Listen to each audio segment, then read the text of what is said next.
como en años anteriores, va a haber un parcialito que va a ser, digamos, va a ser complementario a las notas de los trabajos prácticos para poder acceder a la ERA, digamos. Va a ser el único que va a haber. O sea, vamos a hacerlo, les puse ahí la semana del 10. Puede ser que si el 10 no no lo llego a completar, lo haremos en la semana siguiente. ¿Ah? Así que bueno, eh, continuando los temas de clase, vamos a tratar de primero de hacer un pantallazo de lo que es diarrea, diferenciar por clasificación las agudas y crónicas, y después dedicarnos a las crónicas. La semana que viene van a hablar de diarreas agudas. La idea es que tengamos un pantallazo general y posteriormente nos adentraremos en las diarreas crónicas de tipo malabsortiva. Hay algunas, como por ejemplo el sobrecrecimiento bacteriano, que lo menciono, vamos a desarrollarlo, que tienen ustedes en la plataforma un artículo en donde está bastante bien detallado cómo es el tema del sobrecrecimiento bacteriano para que lo puedan tener de lectura. Así que bueno, vamos a definir a la diarrea, esos son temas que ustedes ya conocen, como digamos, como un aumento del volumen fecal con disminución de la consistencia, y que en general podemos decir que es cuando tenemos más de 3 posiciones en el día. Ahí ustedes recordarán que volumen, que digamos que la frecuencia normal de deposiciones puede ir desde 1 cada 3 días hasta 3 por día. Eso sería normal. Entonces, cuando está aumentado en lo que respecta al ritmo evacuatorio del paciente, esa frecuencia es uno de los conceptos de diarrea, pero básicamente tenemos que tener que es el aumento del volumen con disminución de la consistencia. Diarrea es solamente eso, ¿no? Generalmente los cuadros que cursan con diarrea suelen ir acompañados por algunos otros síntomas, ¿no? Fiebre, náuseas, vómitos, dolor abdominal. Y sí podemos decir que en líneas generales la diarrea se debe a, fisiopatológicamente, a alteraciones que vengan por una digestión inadecuada, por una secreción exagerada, por un trastorno en la absorción, por un trastorno en la motilidad, y muchas veces tenemos formas mixtas en donde hay combinación de problemas.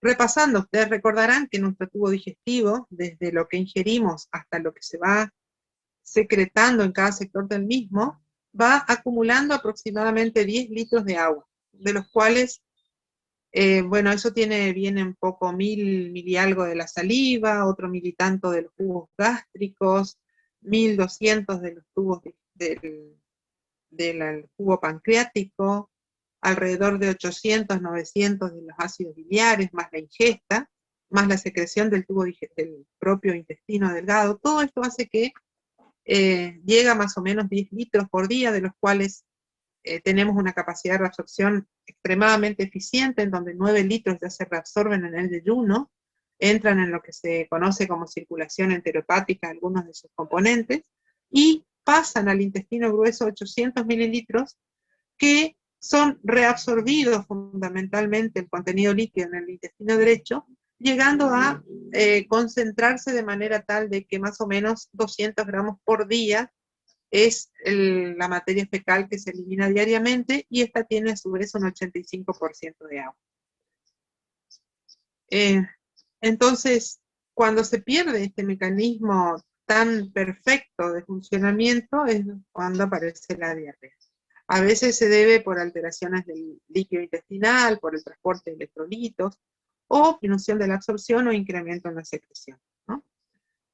Entonces, dijimos que puede ser por alteración en la absorción o en la secreción. Entonces, ¿por qué puede disminuir la absorción de nuestro intestino? Porque tenga incapacidad para reabsorber solutos. Porque entonces aquí entraríamos en un problema específicamente de la pared del intestino. Al igual que si se inhibe el transporte activo en la pared intestinal, en donde hay incapacidad de poder, digamos, activamente recuperar el líquido que hay en la luz, y eso hace que se termina volcando hacia la luz intestinal. Y el otro mecanismo es la ausencia de contacto entre la superficie y el contenido. Entonces, si ustedes se ponen a pensar por qué será que ocurre esto, ¿se les ocurre alguna causa que justifique este mecanismo, que no haya contacto entre la superficie mucosa y el contenido del intestino? ¿Alguno se anima a decir algo? Podría ser una Úlcera, mediasis. tumor. Colitis. Parásitos. Pérdida de microvellosidades. Una úlcera. Lo que aquí alguien dijo parásitos. Acuérdense que hay parásitos que se interponen, que se adhieren a la mucosa y van, digamos, evitando, digamos, que el contenido tome contacto con la misma y por lo tanto no se absorbe. Sería la giardiasis.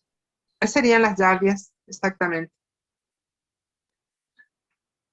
Tenemos también secreción aumentada.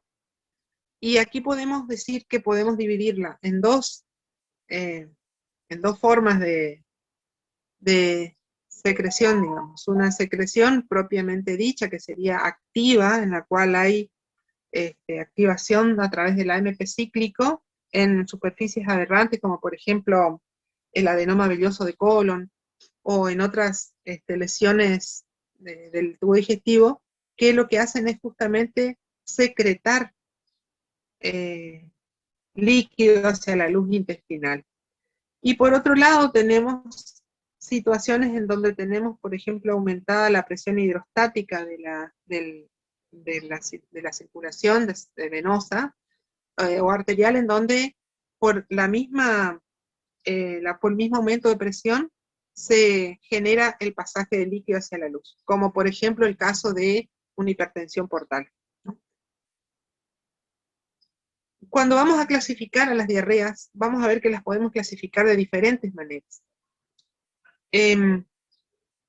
Hoy nosotros vamos a hablar sobre todo de las diarreas crónicas, entonces podemos decir que esa clasificación es una clasificación evolutiva porque nos da idea de tiempo, de evolución de la enfermedad, pero también van a tener ustedes una clasificación que la van a ver muchísimo y que de hecho es la que uno utiliza para toda la metodología de estudio de la diarrea crónica, que es una clasificación fisiopatológica, en donde clásicamente están las osmóticas, donde existe sustancias osmóticamente activas, que muchas veces son alimentos no digeridos, en la luz del intestino, y eso genera, por efecto osmótico, llegada de líquido o incapacidad de absorber y aumenta el volumen de las heces. Secretoras, vamos a ver que hay una serie de situaciones, a veces son, algunas son infecciosas, algunas son por producción de hormonas gastrointestinales que aumentan la secreción de líquido hacia el intestino. Entonces tenemos las secretoras. Después tenemos las exudativas. Cuando hablamos de exudado estamos hablando de inflamación, entonces son clásicamente las diarreas inflamatorias, infecciosas generalmente, en su gran mayoría, en donde tenemos digamos, diarreas de escaso volumen, con pus, con moco, justamente por ese proceso exudativo. Las motoras, y ahí me dirán ustedes, ¿cuál sería la diarrea motora más común de ver? ¿Se le ocurre a alguien una enfermedad muy, muy común? Hipertiroidismo. No es tan común. Intestino irritable. Diabetes. El intestino irritable. Entonces, si ustedes tienen, o sea, de hecho, en el grupo, ¿cuántos de ustedes han tenido un apuro digestivo antes de un examen? Seguramente que muchos, ¿no? Entonces, la diarrea motora es bastante común de ver, o muchas veces tenemos mecanismos combinados. Otra manera de clasificar sería el origen. Vamos a ver que podemos diferenciar las que tienen origen en el intestino delgado y o colon derecho versus las que tienen origen en el colon izquierdo. Acuérdense que dijimos que en el intestino delgado se reabsorbía de los 10 litros, 9.800, más o menos. Entonces, claramente, cuando tenemos una diarrea que afecta intestino delgado y o colon derecho, va a ser una diarrea seguramente muy voluminosa, ¿no? Y la otra clasificación sería dividirla en si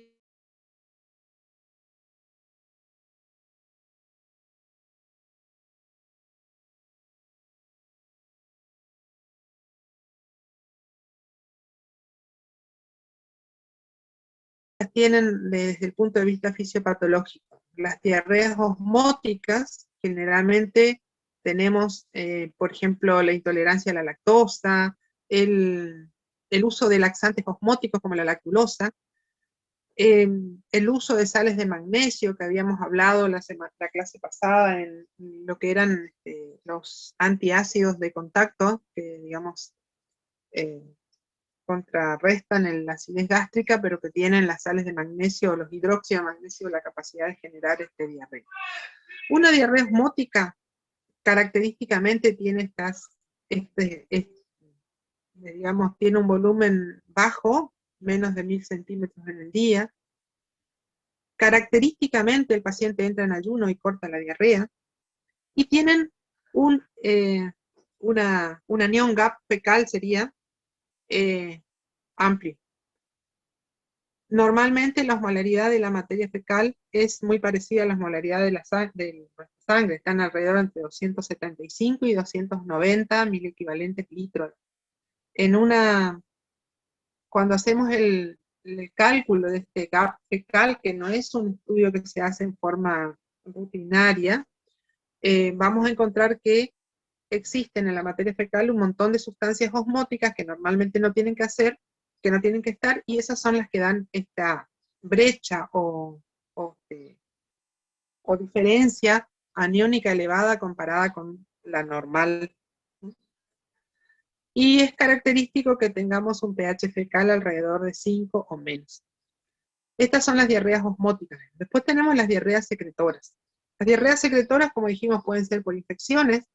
Entonces, los gérmenes no invasivos, pero ahí tenemos al vibrio cólera, algunas Escherichia coli de las enterotoxigénicas, pero también tenemos, por ejemplo, los tumores carcinoides, que liberan serotonina, entre otras sustancias, los tumores secretores de polipéptido intestinal vasoactivo, que generalmente son tumores pancreáticos de muy pequeño tamaño, pero que son muy sintomáticos, el carcinoma medular de tiroides, que puede liberar prostaglandinas y calcitonina, y eso generan diarrea, y el adenoma bilioso gigante, generalmente localizado en colon, en donde tenemos esa superficie aberrante secretora, que es la que va a dar la diarrea.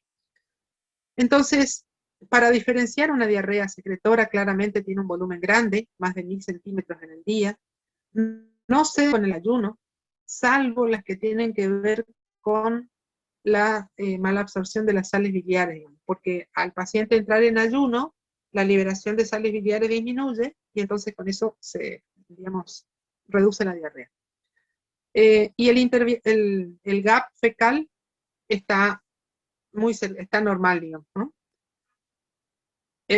Después tenemos las diarreas exudativas o inflamatorias.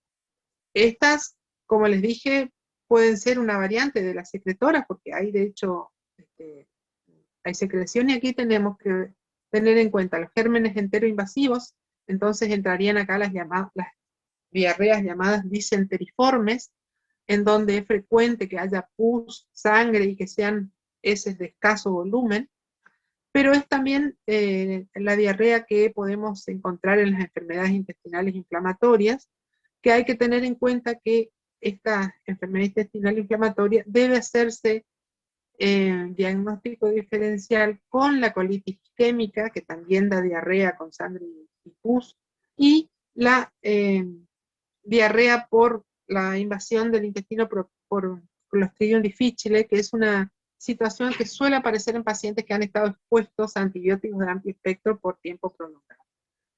Entonces, las diarreas inflamatorias son de escaso volumen, tienen sangre, tienen pus visible en la materia fecal, Muchas veces vienen con síntomas generales como fiebre, decaimiento del estado general, y tenemos frecuentemente anemia, glóbulos blancos elevados, y si hacemos una prueba, o sea, si hacemos un extendido de materia fecal y lo pintamos con algún colorante como el azul de metileno el giemsa, vamos a encontrar que hay neutrófilos, que hay leucocitos en la materia fecal, ¿no?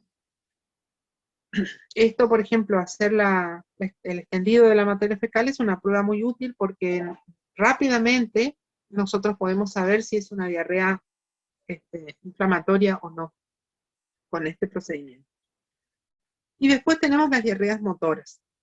En general, las diarreas motoras, ustedes me han dicho que el intestino irritable, una situación bastante común de ver, pero también lo podemos ver en el hipertiroidismo, que es mucho menos común de ver. Entonces, generalmente son diarreas de pequeño volumen, son explosivas, son autolimitadas, aparecen ante determinados desencadenantes, y después tenemos las que no entran, digamos, ¿Y en la uno diabetes, de estos doctora? mecanismos. La diabetes podría entrar acá también, porque hay una neuropatía, digamos, que puede afectar el músculo liso intestinal, sí.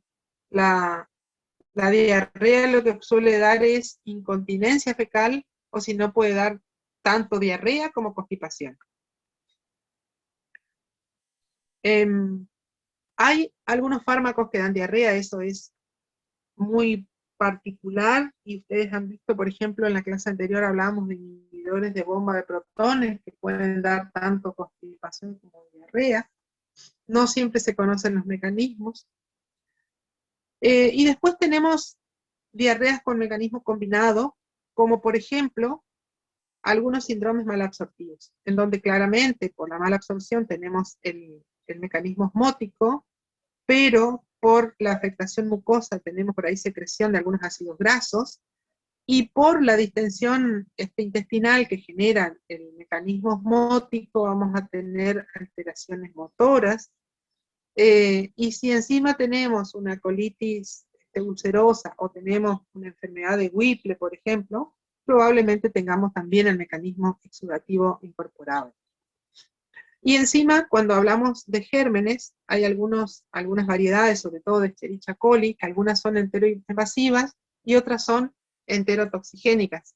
Y algunas tienen los dos mecanismos, o sea que generan, por un lado, la inflamación mucosa, con la diarrea, con la fiebre, el malestar general y demás, y por otro lado, como producen una enterotoxina, generan una diarrea de gran volumen, digamos, hasta que se eliminan en la bacteria. Y los síndromes post-gastrectomía por la acloridia suelen contribuir, o sea, suelen tener también diarrea como un efecto adverso del procedimiento. Habíamos dicho también que importa saber si vienen del intestino delgado y del colon derecho o si vienen del colon izquierdo. Y como ustedes se podrán imaginar, una diarrea que viene del colon derecho o del intestino delgado va a ser voluminosa, es, digamos, no común que haya sangre o pus, va a tener dolor cólico periumbilical generalmente, y no va a tener tenesmo, incontinencia fecal o urgencia fecal. La del colon izquierdo, el volumen es escaso, es común que tenga sangre o pus, va a doler más abajo, o sea, en la región del hipogastro, la fosa ilíaca izquierda. El dolor se refiere a la región sacra, entonces va a haber un dolor, digamos, dorsal bajo, y con mucha frecuencia va acompañado de tenesmo y de urgencia defecatoria.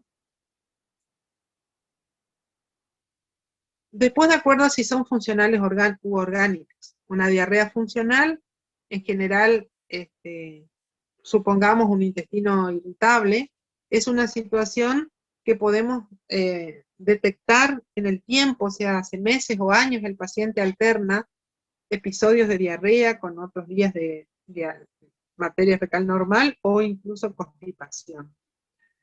Y es característico que todo lo funcional no nos genera afectación del estado general. Entonces, salvo que que sea un hipertiroidismo, ¿no? En donde vamos a tener, seguramente va a predominar la clínica de todo el síndrome hipertiroideo y no va a ser la diarrea lo más llamativo.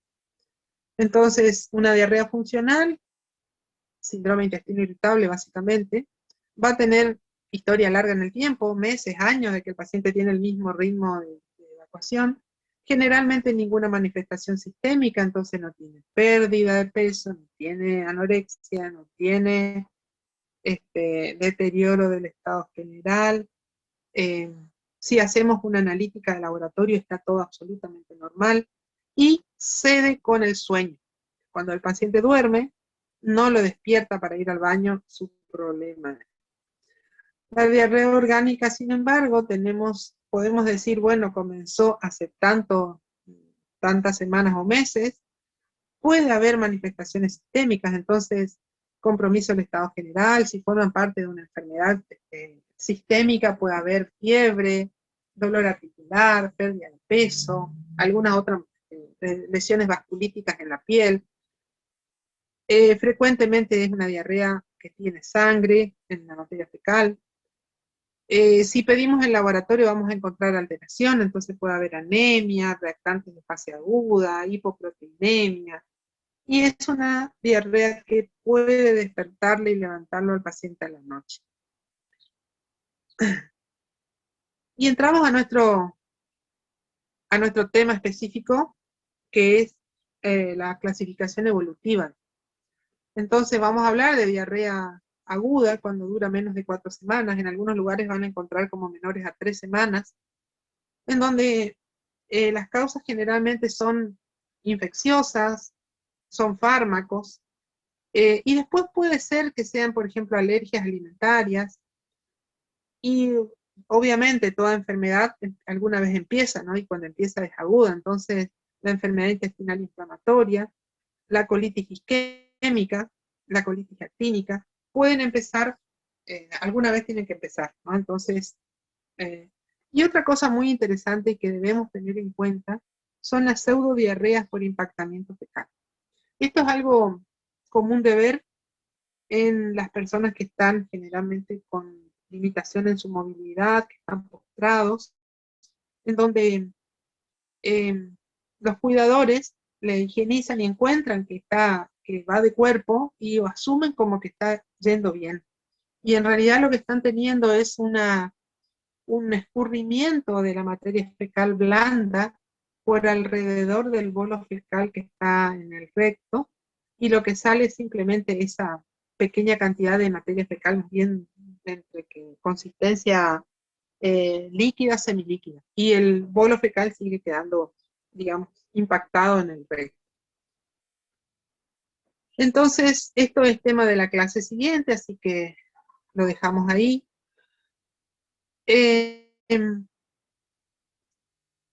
Y vamos a ver qué pasa con las diarreas, crónicas. Vayamos a ver la etiología.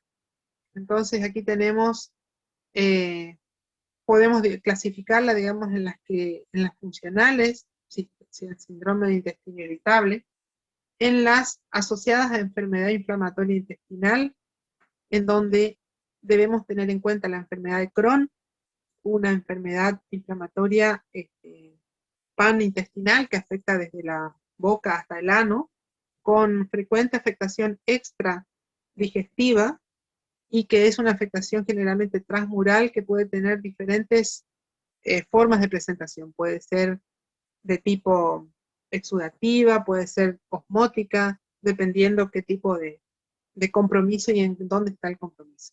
Puede ser una colitis ulcerosa, que es más común ver en hombres jóvenes, y cuando no podemos llegar al diagnóstico ni de Crohn ni de colitis ulcerosa, muchas veces encontramos o quedamos con el diagnóstico de colitis microscópica, en donde puede ser que con el tiempo se vaya hacia una u otra de las enfermedades previas, o que quede de esa manera. Tenemos, digamos, diarreas crónicas relacionadas con fármacos. Un fármaco que suele dar diarrea es, por ejemplo, la metformina, que se usa para el tratamiento de la diabetes, y que muchas veces cuando tenemos una diarrea persistente que trastorna la calidad de vida, hay que suspender el fármaco y poner otro. Después tenemos, bastante común de ver, la intolerancia a la lactosa dentro de los disacáridos, que es bastante frecuente de ver, y los síndromes de mala absorción.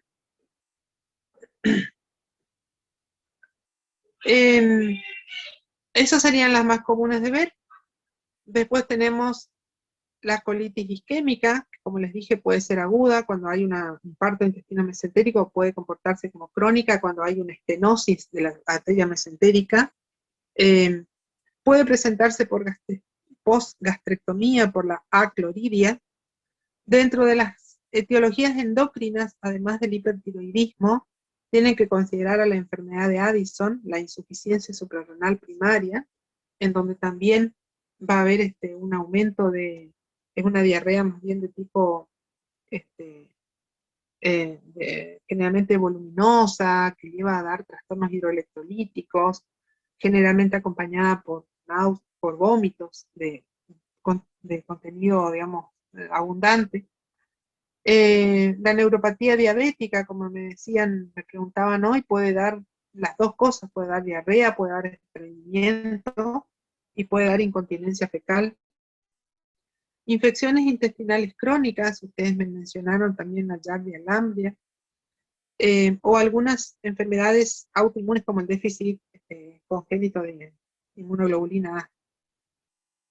Entonces, aquí también tenemos otras enfermedades, como por ejemplo la abeta-lipoproteinemia. Son enfermedades que ya de por sí, por cursar con un trastorno a nivel del funcionamiento del intestino, pueden llegar a tener diarreas crónicas, además de todo el cortejo que acompaña a la enfermedad o al déficit. Entonces, cuando estamos con un paciente que tiene diarrea, debemos tratar de establecer por la anamnesis si es aguda o crónica, lo podemos hacer. Si es funcional u orgánica, recuerden que les he mostrado bien cómo diferenciar una de la otra, y diferenciar si es del intestino, digamos, alto, sería delgado colon derecho o del colon izquierdo. Entonces, repasando para seguir adelante, ¿qué pregunta le hacemos para saber si es aguda o crónica? ¿Hace cuánto tiempo que tiene, profe? Tiempo. Entonces habíamos dicho, 3-4 semanas es agudo, más de 4 semanas es crónico. Y acuérdense que no siempre va a estar permanentemente con diarrea, puede ser que alterne periodos de diarrea con periodos de normalidad o de constipación. ¿Qué le preguntamos para saber si es funcional o orgánica?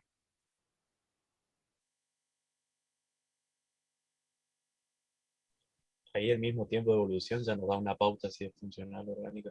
Bueno, Y se levanta la el noche. tiempo de evolución sería una, ¿no? Es más común que sea de larga evolución que otra cosa más. Pero ojo, bueno, los síntomas acompañantes y si ha perdido peso. Con La esto cantidad. tenemos bastante, y la cantidad. Bueno, entonces ya sabemos que le tenemos que preguntar desde cuándo, y tenemos que preguntar las características organolépticas de la materia fecal, ¿no? Una diarrea funcional nunca va a tener moco ni pus, ¿no? Va a ser de consistencia semilíquida, líquida, pero de las otras características, como color y olor, normal. Y una orgánica va a alternar con sangre, con pus. Y para saber si es del intestino derecho o del colon izquierdo, ¿qué le pregunta?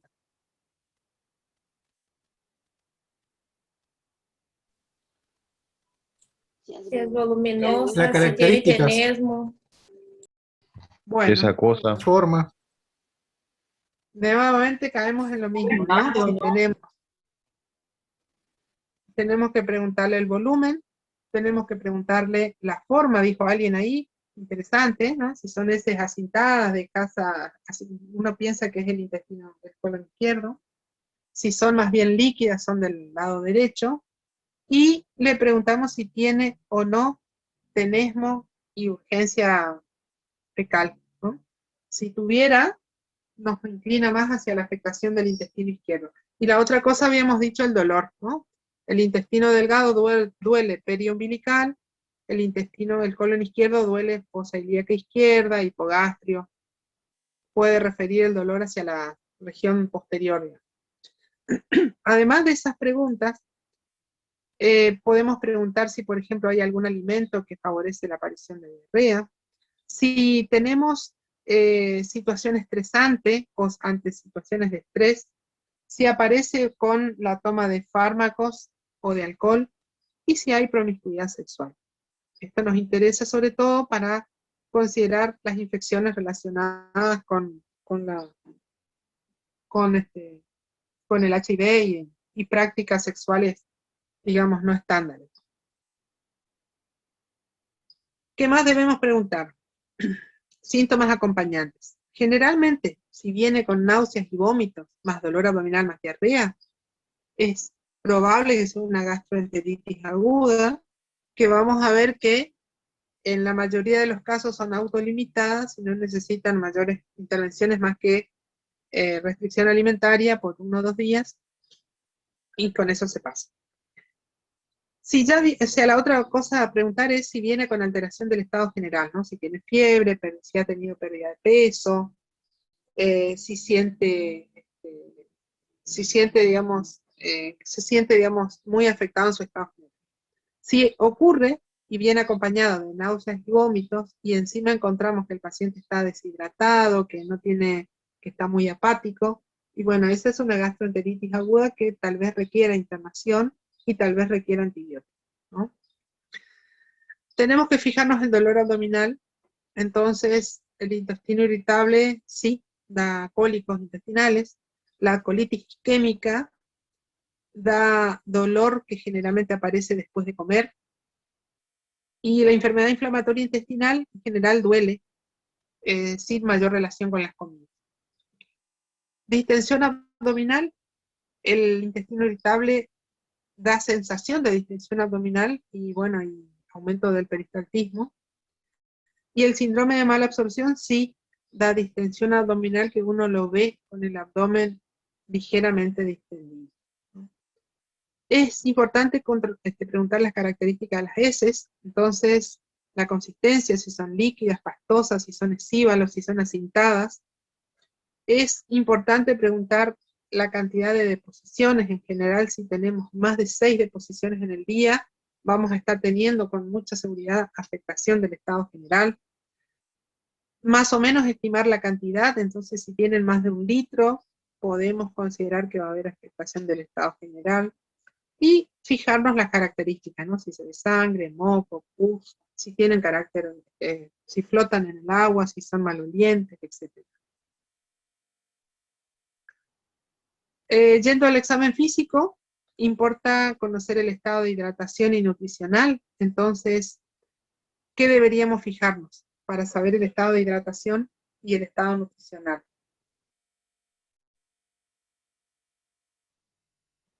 La piel del paciente. La piel. La Bien. presión arterial. Muy bien, la presión arterial. La frecuencia cardíaca, ¿no? Si hay disminución ortostática de la presión.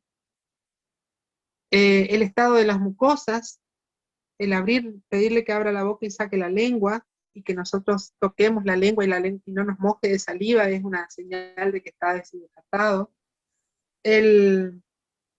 La tensión de los globos oculares en los niños, en donde uno le comprime los globos oculares, si están hipotónicos, también nos indican que hay deshidratación. La El signo del pliegue. ¿Cómo? La diuresis. La diuresis, bien. Entonces, con eso nosotros podemos evaluar el estado de hidratación. ¿Y el nutricional? Con el índice de masa corporal. Bueno, para eso tendríamos que pesarlo y medirlo, bien. Entonces, albúmina. Bueno, pero ya todavía estamos en examen físico. Por ahí, para saber un poquito del estado nutricional, el peso y la talla. Preguntar si bajó mucho. Aparecimiento de Exacto. relieves óseos. Bueno, y preguntarle cuál era su peso habitual y cuál es el peso que tiene hoy, ¿no? Como para saber si es que ha habido pérdida de peso en este último tiempo. Siguiendo con el examen físico, es importante hacer la palpación de el examen abdominal, en donde uno puede ya, al inspeccionar, al mirar, podemos ver que esté distendido, podemos ver a veces en abdómenes delgados el movimiento peristáltico del intestino.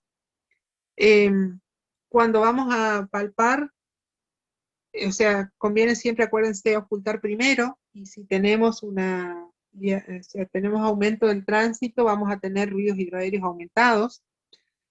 Después vamos a palpar, como siempre, todos los pasos de la palpación, pero recuerden que dijimos que dependiendo si es una diarrea orgánica, sobre todo vamos a tener dolor localizado. Entonces, si tenemos, por ejemplo, una enfermedad del de Crohn de la región de Yeyuno, de la región iliocecal, va a doler la fosa ilíaca derecha. Si tenemos una colitis ulcerosa, es muy probable que le duela el hipogastrio y que le duela la palpación de la cuerda cólica a nivel de la fosa ilíaca izquierda. Si tienen, supónganse, una hernia atascada que suele dar diarrea, también como primera medida van a encontrar la zona herniada, seguramente con dolor y con defensa, más. Y después completamos, digamos, el examen físico haciendo un tacto rectal. El tacto rectal tiene mucha importancia porque, por ejemplo, si el dedo sale manchado de sangre, me indica que es una diarrea probablemente orgánica, exudativa y que comprometa el colon izquierdo, ¿no?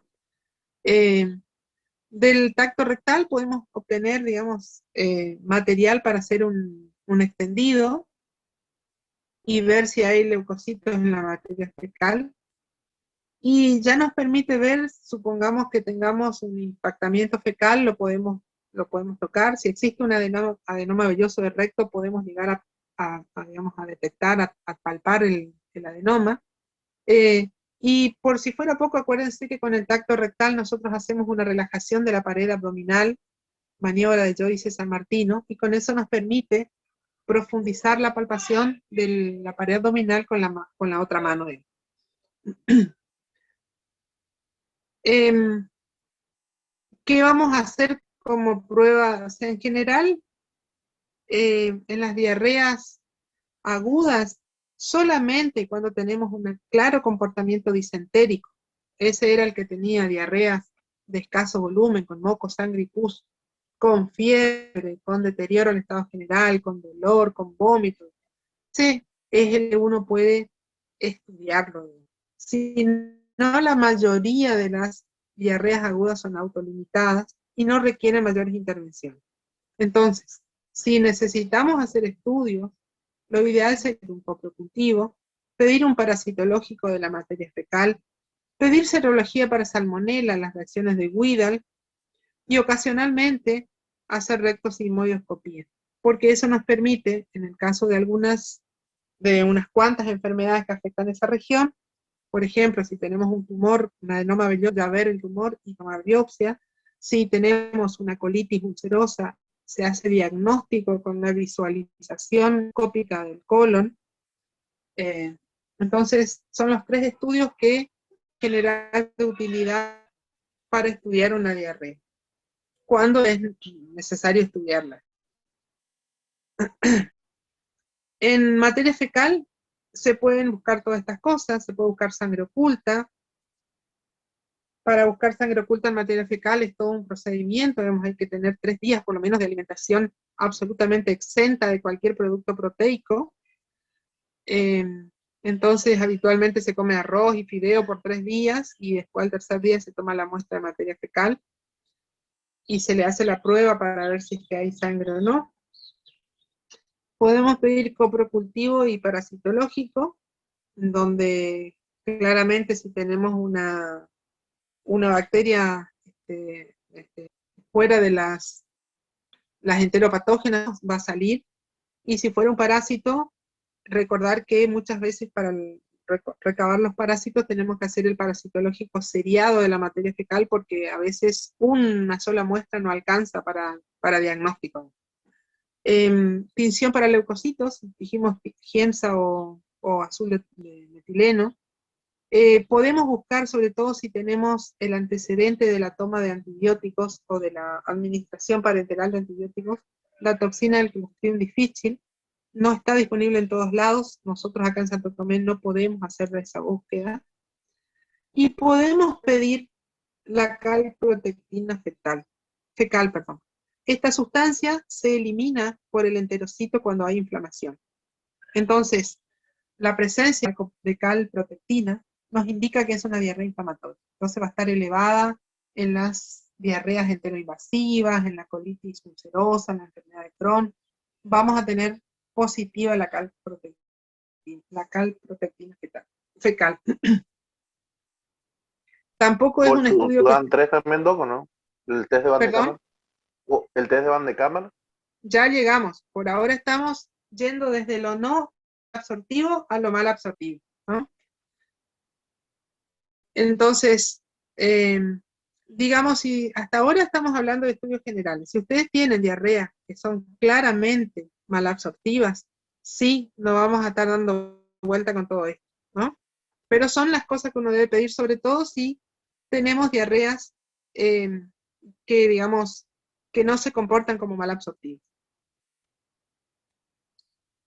¿Qué le vamos a pedir en sangre? En sangre, la rutina. Entonces es común que tengamos anemia, por ejemplo, en los procesos crónicos, eosinofilias en la parasitosis. Si pedimos electrolitos, podemos encontrar hipopotasemia, hipocalcemia, hipocloremia.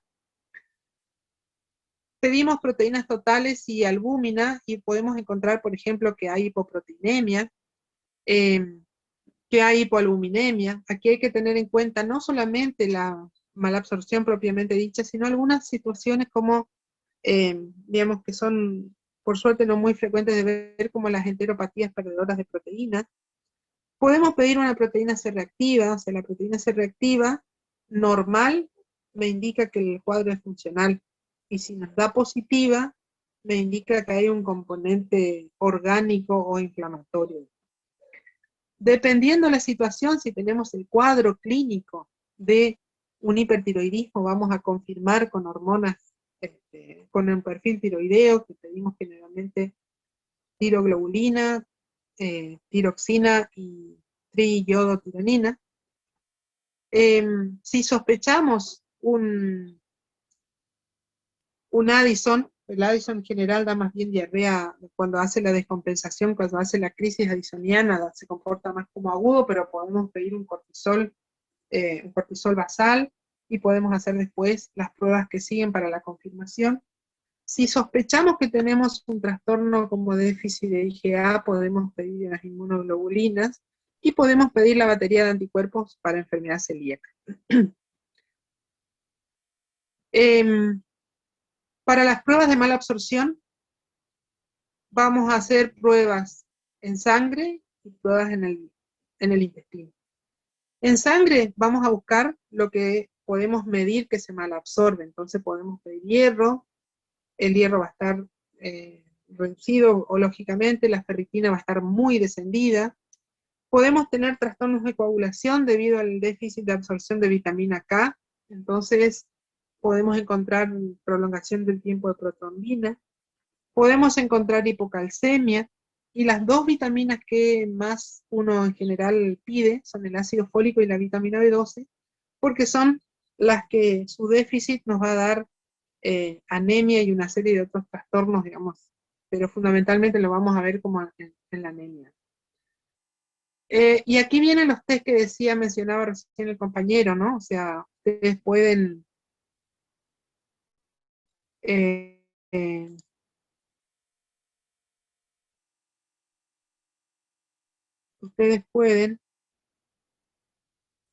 pedir las pruebas para determinar malabsorción de diferentes nutrientes. Entonces, para las grasas, el test de Van de Kamer. vamos a ver que es bastante engorroso de hacerlo, por eso es que en general estos test uno tiene que saber que existen, y bueno, y saber precisamente en qué momento se los va a pedir por todo lo que implica. El test de la decilosa, que es para demostrar la indemnidad de la mucosa intestinal. La decilosa es un sacárido que digamos, no necesita ningún proceso digestivo, solamente se absorbe. El test del aliento, para la intolerancia a la lactosa, para sobrecrecimiento bacteriano. Podemos pedir ya a nivel de, digamos, estudios de, digamos, complementarios endoscópicos para hacer una biopsia duodenal. La gastroduodenoscopía se puede hacer mediante la endoscopía digestiva o por las cápsulas. Podemos hacer test de función pancreática, son bastante bien el test de lactasa fecal, por ejemplo. Se puede hacer una colonoscopía para ver si es que tenemos afectación tanto en el colon derecho como en el izquierdo. Y el tránsito varitado del intestino delgado. Pruebas que lógicamente van a ir surgiendo de acuerdo a cómo, si es que ya no encontramos el diagnóstico con estudios previos. Entrando en lo que son las diarreas, ¿alguna pregunta hasta acá? Porque ya entramos acá directamente en mala absorción. Profesora, usted dijo que no todos los laboratorios tienen para hacer algunos test. En ese caso, al tener un laboratorio, ¿cuál sería vamos a decir, el que sí o sí se puede hacer? ¿Qué es lo que vamos a tener en todos lados? A ver, paso aquí. O sea, coprocultivo y parasitológico de materia fecal se puede hacer solamente se puede hacer en cualquier laboratorio que tenga un microscopio, ¿no? Sangre oculta en materia fecal es una prueba en realidad muy sencilla, el tema es la preparación del paciente con la dieta previa. Toxina para Clostridium difficile no tenemos disponible. De hecho, nosotros acá en Santo Tomé, si quisiéramos hacer, tenemos que derivar la muestra y ni siquiera en nuestro laboratorio central de la provincia, que está en Corrientes, tenemos para hacer este tipo de pruebas. La calprotectina fecal tampoco está disponible. De todos modos, cuando vayamos viendo cada una de estas enfermedades, vamos a ver que tenemos otros elementos digamos, para acercarnos o para pensar en esto. Entonces, por ejemplo, no tenemos toxina de estudio para detectar la toxina, pero tenemos un cuadro clínico. El paciente viene de tratamiento antibiótico, comienza a hacer fiebre, distensión abdominal, diarrea, puede llegar a una diarrea bien exudativa, inflamatoria, del intestino izquierdo, sobre todo de escaso volumen, con distensión abdominal y estado tóxico. Entonces, si venía con antibióticos y tiene este cuadro clínico, uno debe considerar esta situación, debe hacer una radiografía directa abdomen, ver si es que no hay una dilatación de más de 7 centímetros del intestino grueso del colon, y con eso uno ya tiene elementos como para decir, bueno, sí, parece que es una infección por Clostridium difficile y ya empieza un tratamiento antibiótico adecuado. No me va, o sea, si encima considero que tengo que derivar la muestra, tal vez me den el resultado dentro de 5 días, sí o sí tengo que actuar porque si no el paciente va a volver mal. La calprotectina fecal, excelente tenerla, pero diarreas inflamatorias, dijimos, estas son las que tienen moco, las que tienen pus, las que tienen afectación del estado general. Yo no voy a esperar un resultado de calprotectina para decidir qué voy a hacer. Si la tengo, bien, si no, tengo otros elementos. Tengo un hemograma que me indica que hay un proceso inflamatorio infeccioso, tengo una PCR, tengo elementos como para pensar, tengo un extendido de materia fecal que me dice que hay leucocitos, ¿no? Después, siguiendo con esto, digamos, todo esto es factible. Ahora, por ejemplo, si yo sospecho enfermedad celíaca, no voy a esperar que venga el resultado de la antitransglutaminasa para empezar a darle dieta sin gluten. Si mi sospecha es una enfermedad celíaca o una diarrea malabsortiva, sin duda que yo le voy a indicar, mientras que voy haciendo los estudios, una dieta sin gluten. ¿Ah? Si puedo confirmar, con laboratorio, excelente. Si con la dieta sin gluten el paciente se mejora, y bingo, hice diagnóstico, saqué el gluten de la dieta y el paciente mejoró. Es una enfermedad celíaca. Después, cuando puedo, derivo, hago todo lo necesario para confirmar la enfermedad con la biopsia duodenal. Entonces, estas cosas son elementos, hemograma, ionograma, proteínas totales y albúmina, o proteinograma, PCR, hormonas tiroides. Son estudios disponibles en la mayoría de los laboratorios. En nuestro hospital, por ejemplo, nosotros no tenemos para hacer hierro y ferritina. Pero, por ejemplo, tenemos el hemograma que nos indica que es una anemia hipocrómica microcítica. No tenemos para pedir ácido fólico y vitamina B12 en el hospital. Si mandamos a un laboratorio particular, lo van a hacer. Pero si tenemos una anemia macrocítica con índices de megaloblastosis, y seguro que vamos a tener déficit de ácido fólico de vitamina B12. Ya puedo empezar a intervenir dando el aporte lumínico por la vía adecuada, independientemente de que tenga o no la confirmación del déficit. El test de, digamos, estos son engorrosos y nadie los quiere hacer, de hecho, los químicos lo disparan a estas cosas. Porque imagínense, van de cámara, 38 a 72 horas de recolección de materia fecal, y después el pobre bioquímico tiene que destapar el frasco y hacer el proceso, hacer el análisis. Entonces, cualquiera de estos dos test son desagradables, por decirlo de alguna manera. Y no me van a determinar, no me van a impedir el diagnóstico, ¿no? Si yo he hecho una dieta sin gluten y desapareció la mala absorción de grasas y no tiene más diarrea que flota, maloliente y demás, bueno, hice diagnóstico, ¿no? Algunas veces uno puede necesitar otras cosas, por ejemplo,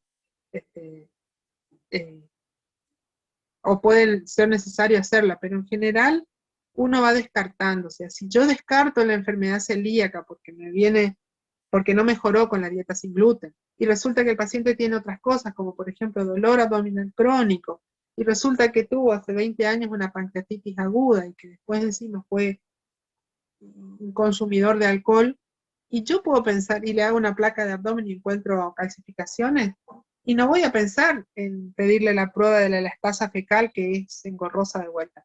Voy a pensar que tiene una pancreatitis crónica, y voy a hacer la prueba terapéutica con las enzimas pancreáticas. El paciente mejora, listo, hice diagnóstico con la prueba terapéutica y el paciente está mejor. Entonces, no son estudios difíciles de hacer, son feos. No sé si contesté tu pregunta. Sí, profesora, la contestó, sí. Tenemos que saber que podemos solicitarlas, no siempre, y que bueno, y sería excelente poder tener todo, pero si no tenemos, a veces podemos arreglarnos con algunas cositas menos. Sí, sería siempre buscar la forma de última... Bueno,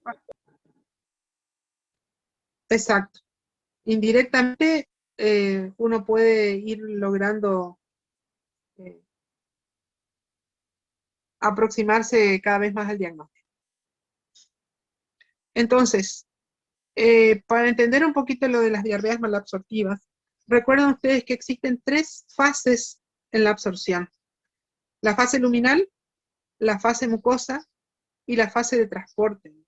En cualquiera de las 3 fases puede haber problemas que generen la mala absorción. Entonces, en la fase luminal, la ausencia de ácido clorhídrico, las alteraciones en la evacuación, o sea, la evacuación acelerada, podemos tener sobrecrecimiento bacteriano. Entonces, aquí se forman sectores del intestino en donde hay gran proliferación de gérmenes, y esos gérmenes son los que generan la diarrea. Podemos tener disminución de las sales biliares. Esta es una una situación que puede ocurrir, por ejemplo, cuando hay obstrucción de la vía biliar. Entonces tenemos falta de bilis para la digestión de grasas, entonces me va a generar un trastorno ahí a nivel digestivo. Podemos tener el tránsito intestinal acelerado, entonces no alcanza el tiempo para que haya absorción. Después tenemos una fase mucosa que tiene que ver con la superficie de absorción. Entonces, aquí tenemos el síndrome de intestino corto, que ocurre frecuentemente ante diferentes situaciones. Generalmente son cirugías en donde por alguna razón hay, procesos ya sea isquémicos, neoplásicos, algunos incluso situaciones congénitas de ausencia congénita de intestino delgado. Vamos a tener esta situación donde vamos a tener diarrea, alteración de la mucosa absorbente. Entonces aquí tenemos la inflamación propia de la enfermedad celíaca, la inflamación de la enfermedad de Whipple, del sprue tropical, etc. Y alteraciones del enterocito, propiamente dicho, o sea, enfermedades muchas veces congénitas también, como la beta-lipoproteinemia, déficit de lactasa, que generan diarreas, digamos, particulares. Y después cuando tenemos obstrucciones linfáticas, en la fase de transporte o obstrucciones vasculares. Característicamente una diarrea malabsortiva tiene esta particularidad, ¿no? Son heces pastosas, flotan en el agua. Con respecto a la enfermedad celíaca, no necesariamente tiene que haber diarrea, tal vez hasta sean constipados con escasa eliminación, con volúmenes fecales pequeños, pero nos vamos a dar cuenta por los otros componentes, porque si son niños no tienen el crecimiento adecuado, porque están delgados, porque tienen hematoma frecuente, porque tienen sangrado por encía, porque tienen tetania por hipocalcemia. Entonces nos damos cuenta por el resto de los síntomas que tienen. Y sí, cuando hay el cuadro de florido, vamos a tener distensión abdominal, flatulencia, meteorismo maloliente, y un compromiso del estado general. Cuando seguimos examinando, podemos encontrar que hay palidez cutánea mucosa, que hay, como les dije recién, hematomas, a veces hay incluso equimosis por mínimos traumatismos. El paciente tiene dolores óseos por hipocalcemia crónica, puede tener episodios de tetania, puede tener disminución de la visión nocturna por déficit de vitamina A, puede tener pelagra, lesiones de dermatitis crónicas que afectan sobre todo la zona de la exposición solar. Entonces tienen en el rostro, en los brazos, en la zona del collar, de acá del escote, dermatitis con la piel atrófica, hiperpigmentada, pruriginosa, con incluso lesiones por rascado. Podemos tener, aquí no dije, pero a nivel de la boca hay glositis con aftas, glositis atróficas, con la lengua roja, brillante, sin papilas. Podemos encontrar neuropatías periféricas en forma de parestesias, desórdenes, o sea, parestesias, dolores nocturnos. Podemos encontrar trastornos de la parte genital, entonces es común que las mujeres entren en amenorrea, y si son niñas, por ejemplo, que están haciendo su desarrollo, demora la menarca. Podemos encontrar en situaciones graves ya que el paciente está con un síndrome ascítico edematoso. Podemos encontrar litiasis ureterales por el deterioro en la absorción de calcio, que lleva a que se aumenta la absorción del oxalato, y eso se deposita en el riñón en fadelitos. Y acá está lo que me decían ustedes. Fíjense lo que es hacer el test de Van de Kammer. Juntar grasa durante por lo menos 3 días con una dieta hipergrasa, sin juntar materia fecal. Normalmente tiene que haber menos de 6 gramos por día de grasa en la materia fecal. Esto se puede hacer,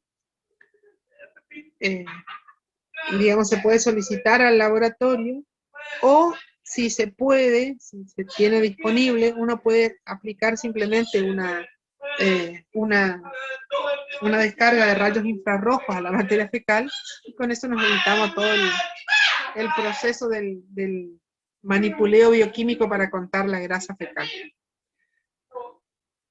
El test del aliento con trioleína, marcada con carbono 14, se administra por vía oral, y lo que nos muestra es, o sea, lo que uno mide es después la eliminación del dióxido de carbono en el aire expirado. Estudios que no están disponibles en todos lados, también para ver la mala absorción de grasas. Después tenemos para la mala absorción de carbohidratos. En las disacaridosis, sobre todo la intolerancia a la lactosa, vamos a encontrar el pH fecal ácido. ¿Se acuerdan? Podemos hacer test del aliento, entonces se le da, se le administra la lactosa, y después se hace el test para detectar hidrógeno en el aire expirado. Podemos hacer también el mismo test para ver la mala absorción de fructosa. No son estudios que se hacen habitualmente. Podemos hacer el test de la decilosa. Fíjense que de vuelta es un test difícil de realizar. Tiene que administrarse la decilosa por vía oral y después medirla en orina y en suero. Y normalmente tiene que haber más de 5 gramos en orina después de 5 horas de haber tomado la decilosa, y más de 20 gramos en suero a la hora de haber tomado la decilosa. Si eso no ocurre, uno puede asumir que lo que estamos teniendo es una falta de función de la mucosa absorbente, y sirve para diferenciar si es un problema de la mucosa de si es un problema luminal, o sea, de falta de enzimas pancreáticas o de ácidos biliares. Después tenemos la elastasa. La elastasa fecal es útil para determinar la insuficiencia exócrina del páncreas. Debe hacerse nuevamente estudiando la materia fecal, ¿no? Donde si fuera pancreática va a haber poca elastasa, y si fuera un problema intestinal, la elastasa va a estar normal. La elastasa intestinal es un requisito necesario para la confirmación de la enfermedad celíaca, y se tiene que hacer entre la segunda y tercera porción del duodeno. Siempre hay que tomar múltiples biopsias, o sea, no hay que tomar una, sino que tomar 10 por lo menos, ¿no? También pruebas que algunas veces se hacen y se describen, el test de Schilling, por ejemplo, se ha usado desde hace muchísimo tiempo para determinar la mala absorción de vitamina B12, pero podemos pedir directamente el dosaje de cobalamina en suero, y si está disminuido en un paciente en contexto de un síndrome malabsortivo, debemos pensar que absorción. El test de Schilling consiste en, digamos, demostrar la no absorción o la mala absorción de la vitamina B12. Entonces, la prueba consiste en, primero, inyectar una dosis intramuscular de vitamina B2 para que se utilice, para que se sature el sistema, y después se administra la vitamina B12 por vía oral, lo que es una vitamina B12 marcada. Al día siguiente se mide en la orina la radiactividad para ver si es que se pierde vitamina B12. O sea, lógicamente, como le dimos la intramuscular, todo lo que se absorbe de esta cobalamina marcada no va a ser utilizada, entonces tiene que eliminarse como vitamina hidrosoluble que es por el riñón. Entonces, puede ocurrir, la prueba en realidad tiene dos partes. La primera es la administración de la vitamina B12 marcada y ver si es que sale o no en la orina. Si no sale, se le hace una segunda administración con factor intrínseco, ¿no? Si asociada a factor intrínseco se ve vitamina marcada en la orina, significa que estamos ante una anemia perniciosa o gastritis atrófica, ¿no? Y si no mejora, decimos que puede ser de causa pancreática. Podemos entonces hacerle la vitamina marcada con B12 con enzimas pancreáticas y puede ser que mejore. Si eso ocurre, estamos hablando de que hay una insuficiencia pancreática, exócrina. Y si le damos con un ciclo previo de antibióticos, o sea, le damos un ciclo previo de antibióticos y después le damos la vitamina B12 y ahí se absorbe, podemos asumir que es un sobrecrecimiento bacteriano. Si no se normaliza con ninguno de estos, significa que es una enfermedad de Lilion, porque la vitamina B12 se absorbe a nivel de Lilion distal sobre todo. Entonces, si no mejora de ninguna de estas maneras, es porque no hay capacidad intestinal de absorber la vitamina B12. Entonces, el test de Schilling nos sirve para determinar, nos puede ayudar, digamos, a determinar dónde está la cuestión que genera la mala absorción de la vitamina B12.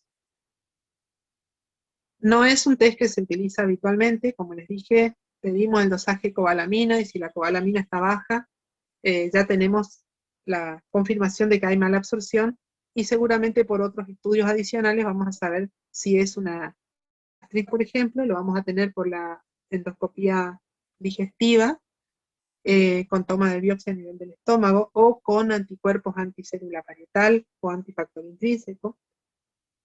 En las insuficiencia pancreática de vuelta, la radiografía directa abdomen con calcificación, en los antecedentes de enfermedad pancreática previa.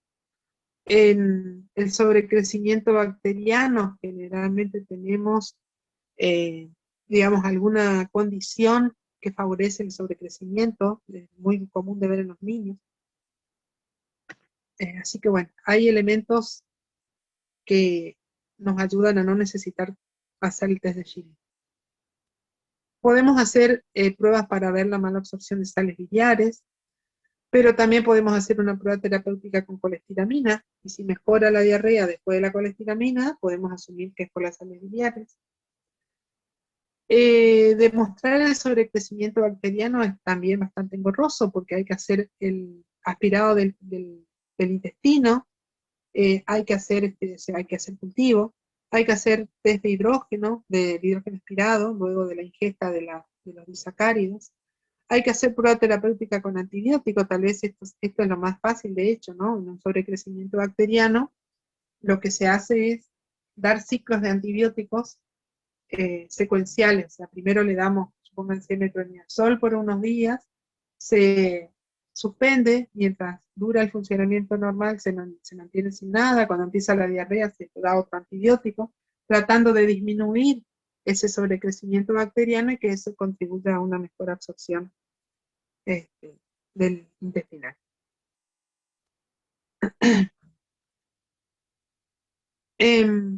¿Por qué ocurre mala absorción de sales biliares? Una de las causas de enfermedad de diarrea mal absortiva. Que haya enfermedades como por ejemplo una enfermedad de Crohn o que haya resección del ilion terminal. ¿Por qué? Porque en esas zonas donde se reabsorben y hacen el circuito enteropático las sales biliares. Entonces, al sacar el ilion, las sales biliares van por el intestino y generan la mala absorción y la diarrea. La colecistectomía. ¿Por qué? Porque cuando hacemos la colecistectomía, ya no tenemos la vesícula para guardar bilis para el momento de la ingestión. Entonces, permanentemente va goteando bilis al tubo digestivo y entonces puede ser que tengamos un escurrimiento, o sea, una incapacidad, digamos, de reabsorber las mismas y encima no se libera en el momento de comida, entonces tampoco ayuda a la absorción y genera diarrea. Y si no, podemos tener transporte ileal de algunas sustancias, sobre todo sales biliares. Como característica es una diarrea de volumen moderado, puede estar o no acompañada de esteatorrea, generalmente es después de comer, y suelen tener un impacto, o sea, una mejora muy, muy importante cuando comienzan a usarse resinas fijadoras de sales biliares como la colestiramina o el colesterol. La diarrea por sales biliares es un diagnóstico de exclusión. O sea, se va descartando todo y bueno, pues vamos, y tenemos que buscar estas condiciones. Post-colecistectomía, fíjense, hasta un 25% de los pacientes colecistectomizados en algún momento pueden tener una diarrea relacionada con este mecanismo. Después tenemos el sobrecrecimiento bacteriano. ¿Qué es lo que hace el estancamiento, digamos, en un determinado sector del intestino del contenido? Hay proliferación bacteriana. Esta proliferación bacteriana me va a generar que no exista una deconjugación adecuada de las sales biliares, entonces nos va a generar diarrea. Dentro de las causas, la acloridia es una de ellas, donde al no tener la acidez del estómago, permite el avance, la ingestión y el avance por el tubo digestivo de bacterias. La otra causa sería el déficit de IgA secretora. Y después, el déficit de IgA es bastante, se ve más en la población pediátrica, pero fíjense, nosotros vemos más, podemos llegar a verlo en pacientes adultos. Entonces, enfermedad de Crohn, tumores del intestino delgado, síndromes de asa ciega posteriores a cirugías gástricas, fístulas, podemos verle en las cirugías malabsortivas por cirugía bariátrica, el bypass gástrico de Nieder-Rux suele dar esto. Podemos tener enfermedades crónicas como por ejemplo la esclerodermia, que nos da hipomotilidad, entonces genera el estancamiento del contenido. Puede darse por diabetes, por hipotiroidismo, puede ser por un cuadro de pseudoobstrucción intestinal, que son trastornos motores que se dan en personas generalmente ancianas con enfermedades neurológicas como Parkinson, secuela de ACV, en donde esa zona, digamos, de contenido estancado favorece, digamos, la aparición de la diarrea. Sobrecrecimiento bacteriano, como les dije, es un tratamiento antibiótico secuencial, con antibióticos que ataquen bacterias del intestino, porque es proliferación de bacterias propias del intestino. Bueno, el sobrecrecimiento bacteriano ustedes los van a encontrar como siglas como SIBO, y fíjense acá tiene simplemente una clasificación de acuerdo a las, digamos, la descripción de las causas. Entonces tiene causas anatómicas, causas funcionales y causas raras.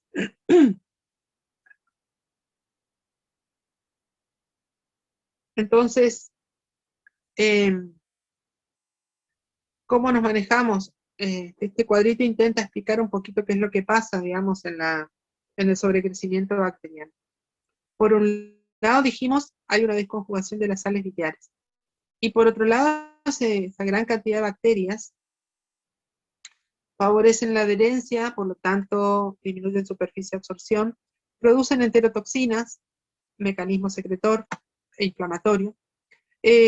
Bacterias aerobias, entonces, generan productos metabólicos que generan acción y distensión. Todo eso lleva a que tengamos una alteración de la mucosa intestinal que va a terminar en que tengamos malabsorción de carbohidratos, de lípidos y por consiguiente de las vitaminas liposolubles que son tan necesarias, de proteínas generando, digamos, desnutrición, y de vitaminas hidrosolubles. Esto va a variar de acuerdo al segmento del intestino delgado afectado. O sea, el peor segmento para que le ataque esto al nuestro intestino es el ilion distal.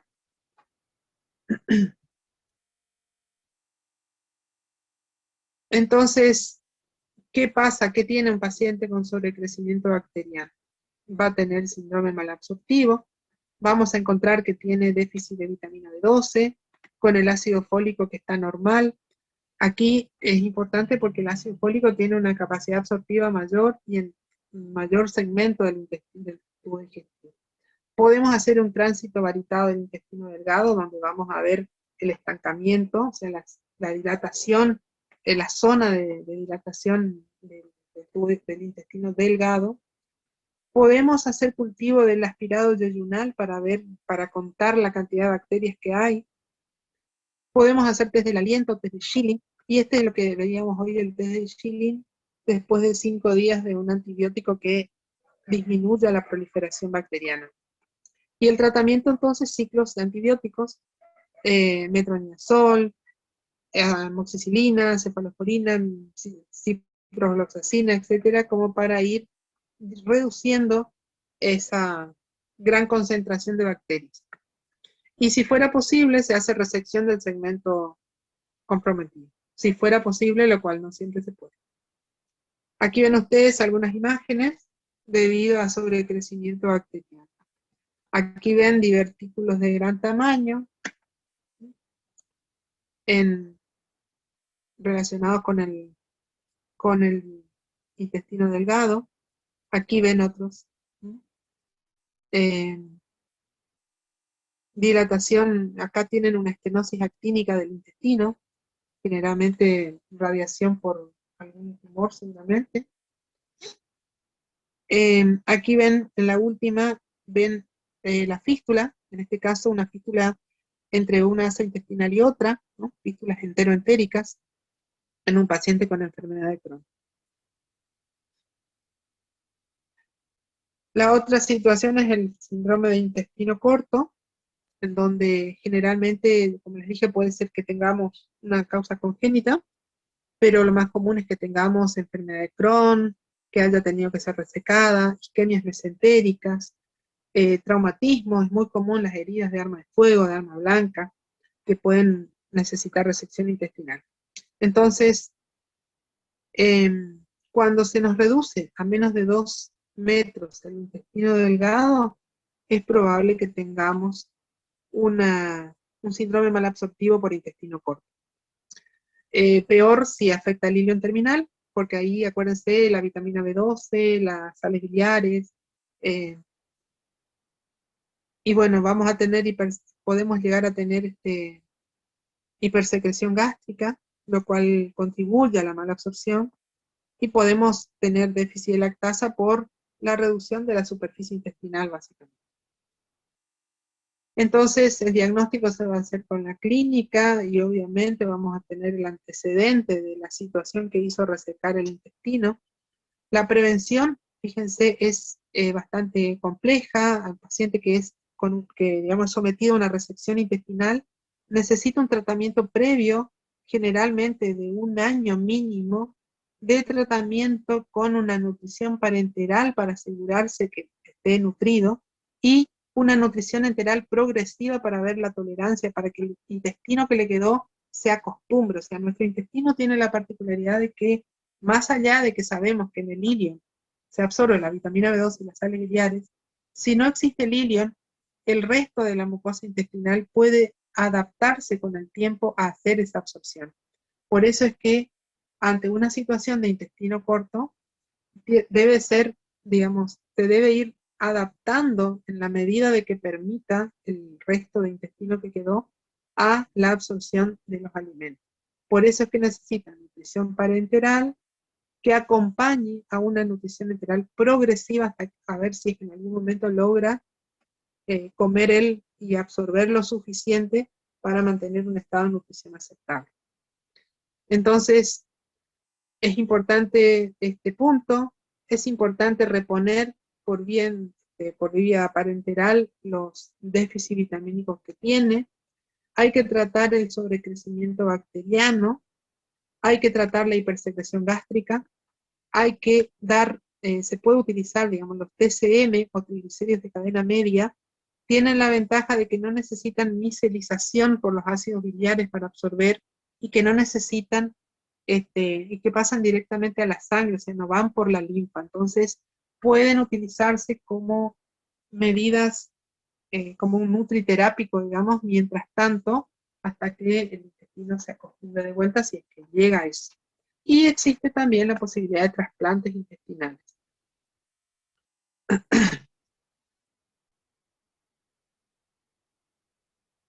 La otra situación descrita como mala absorción es la enfermedad de Whipple, la infección intestinal por la Troperina whippeli, que es una actinobacteria gram positiva que da no solamente afectación intestinal, sino una afectación sistémica en donde hay dolores, dolores inflamatorios de las articulaciones, hay afectación del sistema nervioso central, hay uveitis, escleritis, hay adenomegalias, hay hepatomegalia, hay miocardiopatía, hay afectación miocárdica en general.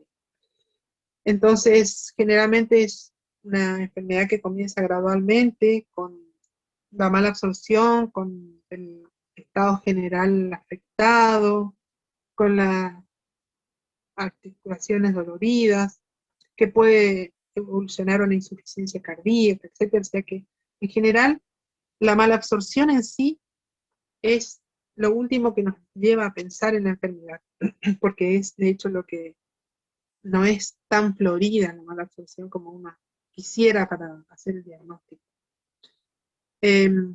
Entonces, sospechamos cuando tenemos todo esto, ¿no? O sea, no solamente la mala absorción, sino la afectación poliarticular, la afectación del sistema nervioso central, las afectaciones sistémicas, digamos, que acompañan a esta enfermedad, y ahí recién tenemos la sospecha. Entonces, hay que hacer la biopsia duodenal, o de otros lugares, por ejemplo, una biopsia de ganglio, una biopsia de hígado, si tenemos infiltración.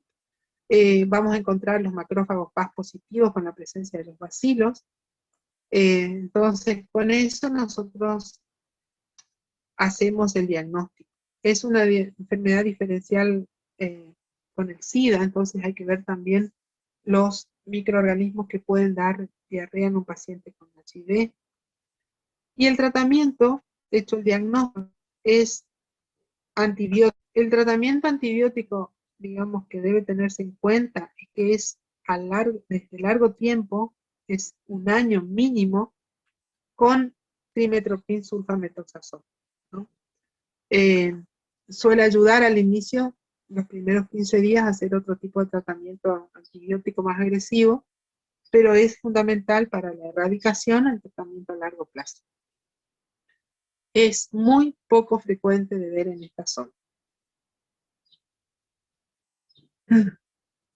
Aquí ven ustedes una enfermedad de Whipple, gran cantidad de componente Paz positivo en las biopsias, ¿sí?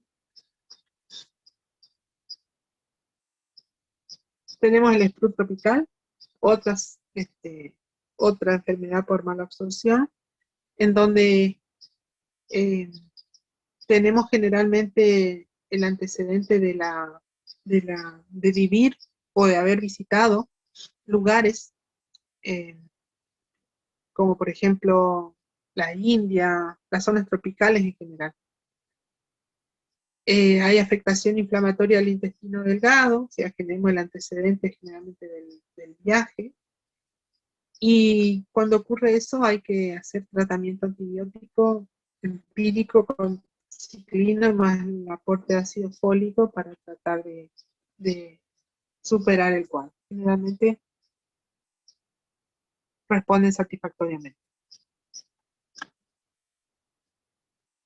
Las enteropatías perdedoras de proteínas.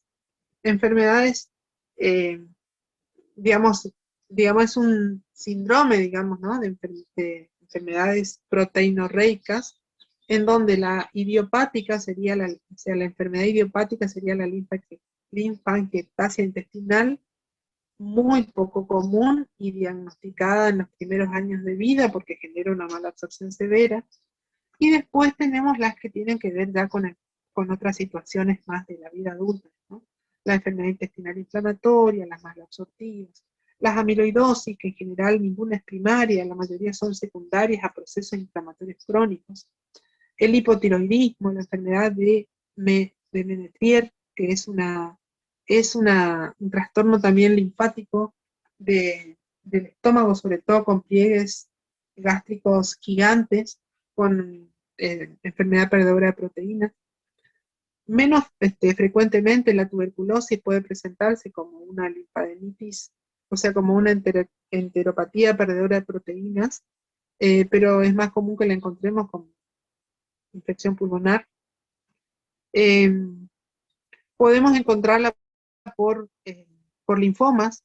Los linfomas, cuando hay obstrucción de los ganglios, ya sea del mesenterio o de los que drenan, ya el confluente, digamos, que drena a través del conducto torácico, pueden darnos enteropatía perdedora de proteínas. Y por enfermedad cardíaca, las dos que nos van a dar un aumento importante de la presión yugular y la transmisión de esa presión a todo el sistema portal. Entonces la insuficiencia cardíaca derecha, la pericarditis constrictiva, nos pueden generar por aumento de la presión hidrostática una enteropatía perdedora de proteínas.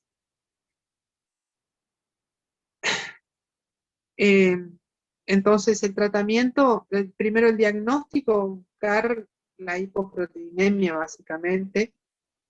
Se puede hacer test, como por ejemplo el del alfa-1 antitripsina. Podemos hacer imágenes, tomografías axiales computadas del abdomen para ver si no hay ganglios que estén comprometiendo los vasos. Hacer ecocardiografía si tenemos sospecha de pericarditis o eso, o insuficiencia cardíaca derecha. Y el tratamiento es de la causa, ¿no? Y una dieta, digamos, adecuada con los triglicéridos de cadena media, los TCM que les decía, para, digamos, que no necesitan la vía linfática para absorberse.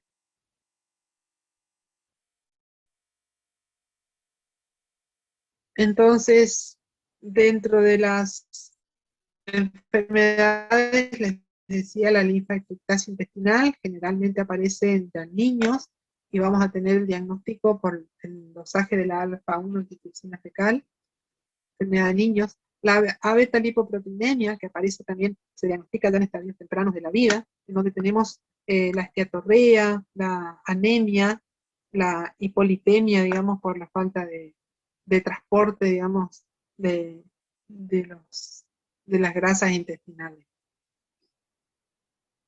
Y tenemos unos minutitos para la enfermedad celíaca.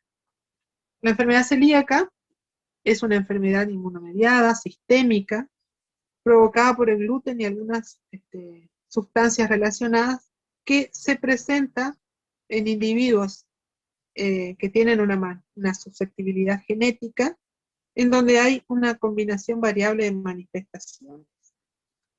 Estas manifestaciones van a depender de la presencia del gluten en la comida, de la presencia de anticuerpos específicos, de antígenos del sistema mayor de histocompatibilidad que predisponen a la misma, y de la invasión o del proceso, digamos, de la manifestación del proceso a nivel del intestino delgado. Entonces, es una enfermedad que tiene una prevalencia de 1 a 100 a 300, es propia de la raza blanca. Hay factores ambientales reconocidos, pero básicamente los más reconocidos son los genéticos y los inmunológicos. Entonces, como base tenemos la intolerancia al gluten, que está presente en cereales que todos, la mayoría conocemos cuáles son, ¿no? Trigo, cebada y centeno. Habitualmente se afectan el intestino delgado alto, entonces duodeno y yeyuno proximal, y lo que vamos a tener como manifestación a nivel de la parte anatomopatológica es diferentes grados de inflamación con atrofia velocitaria. O sea, cuanto más atrofia velocitaria, mayor componente esteatorreico. Entonces, aparentemente, o sea, vamos a tener un proceso, digamos, que lo inicia la gliadina, que es la proteína que contiene el gluten. Esto me va a generar una serie de cambios que comienza con el aumento de la permeabilidad, con la atracción de células inflamatorias, con la producción local de los anticuerpos específicos antigliadina, y eso comienza el daño a la mucosa, lleva al infiltrado de células inflamatorias, a la agresión del proceso inflamatorio que va avanzando y va llevando finalmente a la atrofia vellositaria y de la mucosa. Dentro de bueno, estos son cuestiones, digamos, que tienen que ver con claramente la gliadina de los cereales, los factores inmunológicos, en donde hay una gran cantidad de mecanismos de citoquinas inflamatorias involucradas, o sea, generalmente son las interleuquinas que son liberadas por las células presentadoras por las células dendríticas que están ahí en la submucosa. Ahí se comienza a atraer macrófagos, los macrófagos atraen linfocitos citotóxicos, se va generando el proceso inflamatorio que hace que tengamos en conclusión la lesión del enterocito, la atrofia vellositaria y la enfermedad en cuestión. Entonces tenemos anticuerpos antigliadina, anticuerpos antitransglutaminasa, anticuerpos anti la transglutaminasa tisular, que son todos útiles, pero vamos a ver que necesitamos sí o sí la biopsia intestinal para decir que la enfermedad está. Y es importante tener en cuenta que existe una especie de gran etapa subclínica de la enfermedad, en donde parte de una susceptibilidad genética, que ya la traemos de nacimiento, todo esto va con mucosa normal.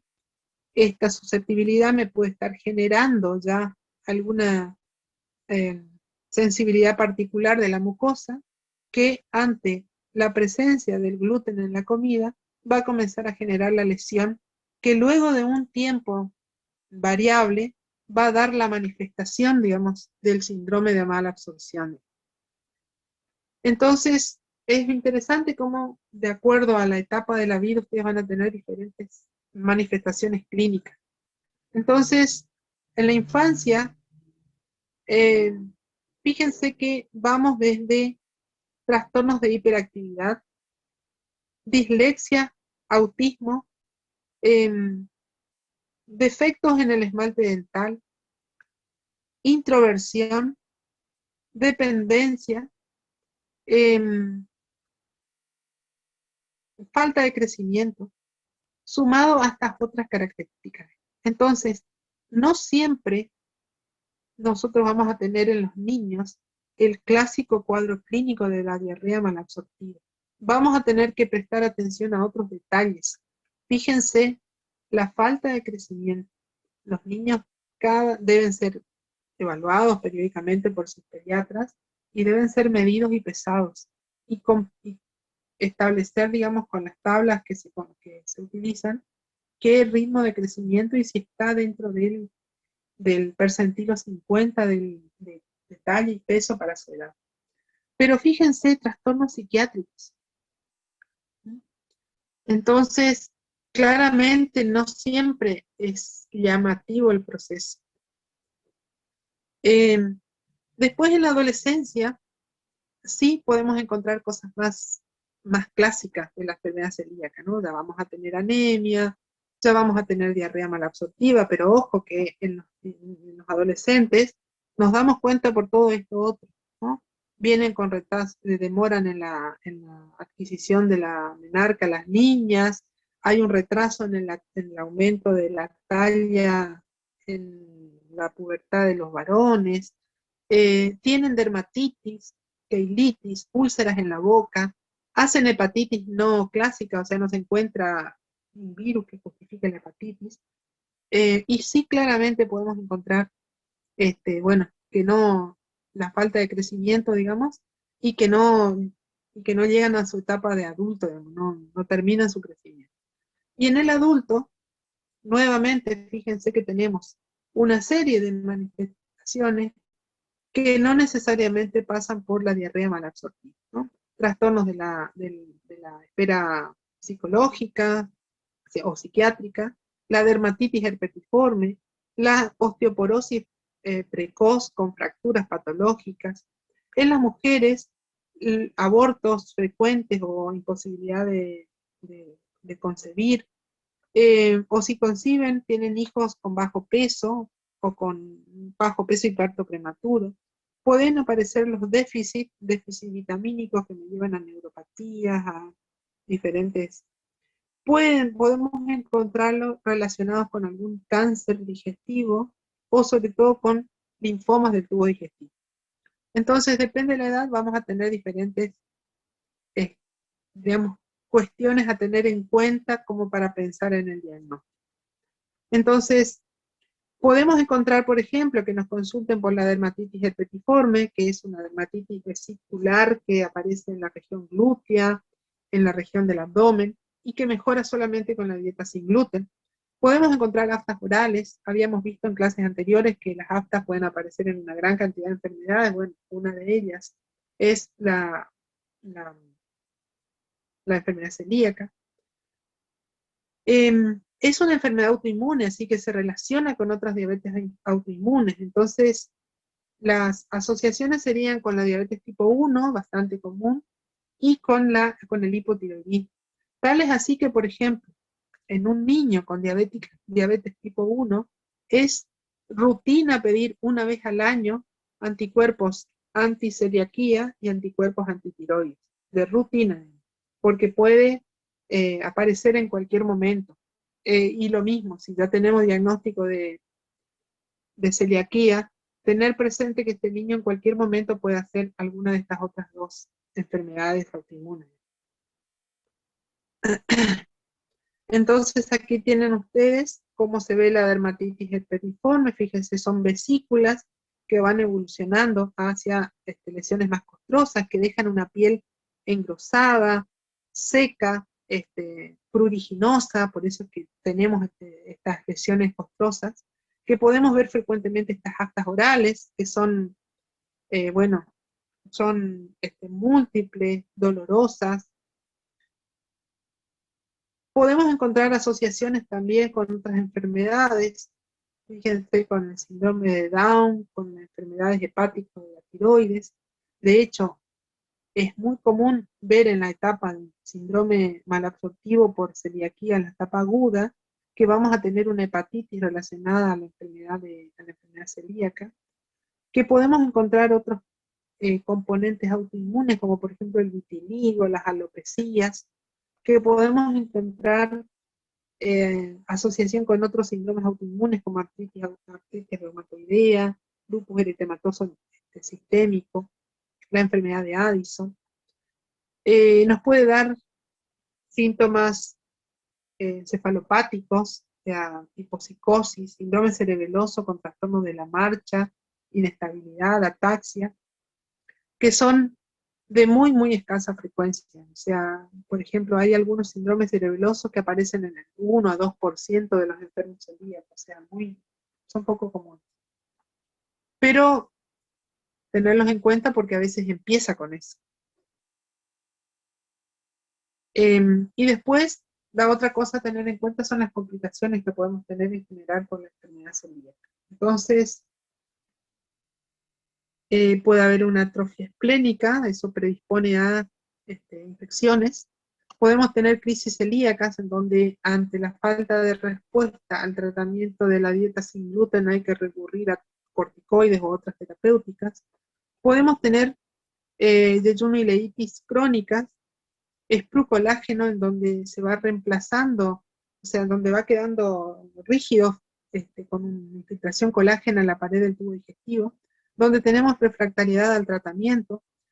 Solemos ver linfomas intestinales asociados a enfermedad celíaca, o sea, empieza con una enfermedad malabsortiva, con anticuerpos positivos, y luego de un tiempo, ante la falta de respuesta, se sigue estudiando, y encontramos que hay un linfoma intestinal, y está relacionado también con cánceres del tubo digestivo, como complicaciones. Entonces, tenemos que partir de la sospecha clínica, diarrea, dispepsia, generalmente diarrea con anemia ferropénica o con aumentos de transaminasas que no tenemos etiología clara. Después vamos a pedir el laboratorio general en donde vamos a encontrar la anemia o sea, deficitaria por múltiples factores, hierro, ácido fólico, vitamina B12.